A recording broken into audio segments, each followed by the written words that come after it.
Hi friends, வணக்கம். Welcome to our channel. இன்றைக்கி சூப்பராக மொறுன்னு கோதுமை தோசை எப்படி செய்கிறதுன்னு பார்க்கலாம். இந்த தோசை இன்ஸ்டண்ட்டாக உடனே செஞ்சிடலாம்.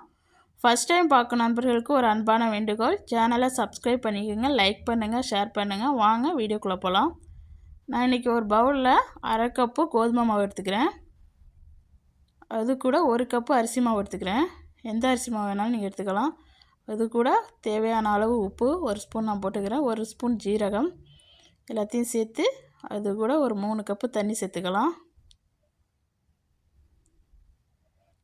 இப்போ இதை நல்லா கலக்கி எடுத்துக்கலாம். கொஞ்சம் கூட கட்டி இல்லாமல் நல்லா கரைச்சி எடுத்துக்கலாம். விஸ்கு வச்சு கரைச்சா கட்டி இல்லாமல் சீக்கிரம் கரைச்சிடலாம். இந்த மாதிரி விஸ்கு வச்சு கரைச்சி எடுத்துக்கோங்க. பாருங்கள், நல்லா கரைச்சாச்சு. இப்போ மாவு இப்படி இருக்குது. இது ஒரு 10 நிமிஷம் ஊறட்டும். இது ஒரு ஓரமாக இருக்கட்டும்.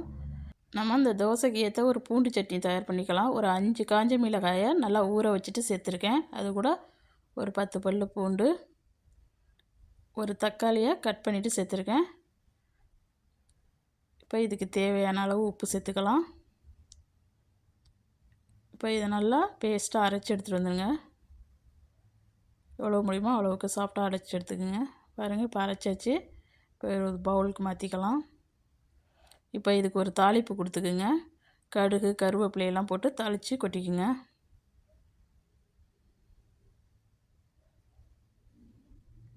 அவ்வளோதான், நம்ம சூப்பரான பூண்டு சட்னி தயாராகிட்டு. இப்போ 10 நிமிஷம் ஆயிடுச்சு. இப்போ மறுபடியும் நல்லா கலக்கிக்கலாம்.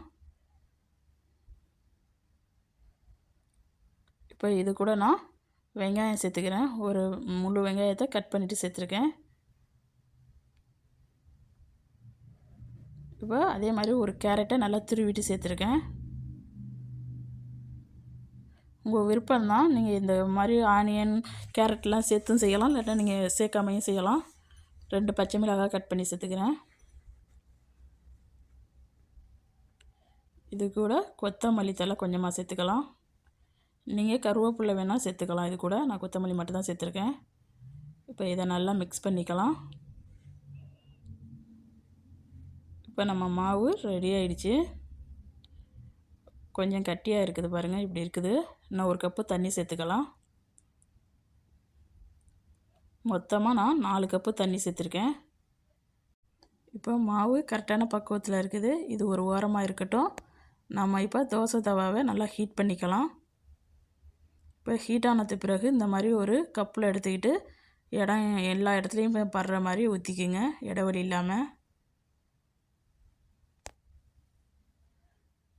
இப்போ இது நல்லா வேகட்டும். இப்போ எதுவும் எண்ணெயெல்லாம் தெளிக்க வேணாம். நீங்கள் எண்ணெய் தெளிச்சிங்கன்னா வேகாது. அதனால் நல்லா வெந்ததுக்கு பிறகு தான் நம்ம இதில் எண்ணெய் லைட்டாக ஆட் பண்ணணும். ஃபஸ்ட்டு நல்லா எங்கும் வேகட்டும். அடுப்பை நல்லா மீடியம் ஃப்ளேமில் வச்சு குக் பண்ணுங்கள். இப்போ நல்லா வெந்துருச்சு. லைட்டாக எண்ணெய் தெளிச்சிருக்கேன்.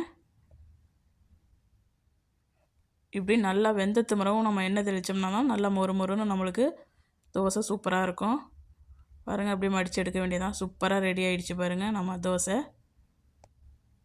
இந்த மாதிரி கோதுமை தோசை செஞ்சிங்கன்னா நல்லா பர்ஃபெக்டாக உங்களுக்கும் கிடைக்கும், இதே ரேஷியோவில் செஞ்சிங்கன்னா. இப்போ அதே மாதிரி தான் நம்ம அடுத்த தோசையும் ஊற்றிக்கலாம். உங்களுக்கு வசதியான ஒரு பாத்திரத்தில் இந்த மாதிரி மோந்து கடன்னு தெளித்து விட வேண்டியதான். கேப் இல்லாமல் தெளித்து விட்டுக்குங்க. இதுவும் அதே மாதிரி நல்லா வெந்தத்து மரமும் எண்ணெயை தெளிச்சுட்டு நம்ம அப்படியே பிரட்டி எடுக்க வேண்டியதான். பாருங்கள், சூப்பராக வெந்துருச்சு. எவ்வளோ மொறுன்னு இருக்குது பாருங்கள், பார்த்தாவே உங்களுக்கு தெரியும். இந்த கோதுமை தோசை கூட பூண்டு சட்னியை வச்சு சாப்பிடும்போது ரொம்ப டேஸ்டியாக இருந்துச்சு. நம்ம சுவையான கோதுமை தோசை மொறுன்னு சூப்பராக ரெடி ஆகிடுச்சு. நீங்களும் உங்கள் வீட்டில் செஞ்சு பார்த்துட்டு எப்படி வந்துச்சுன்னா கமெண்டில் சொல்லுங்கள். இந்த வீடியோ பிடிச்சிருந்துச்சுன்னா இந்த வீடியோவுக்கு ஒரு லைக் கொடுங்க. மறக்காமல் என் சேனலை சப்ஸ்கிரைப் பண்ணி வச்சுக்கோங்க. இந்த வீடியோ பார்த்த அனைவருக்கும் நன்றி.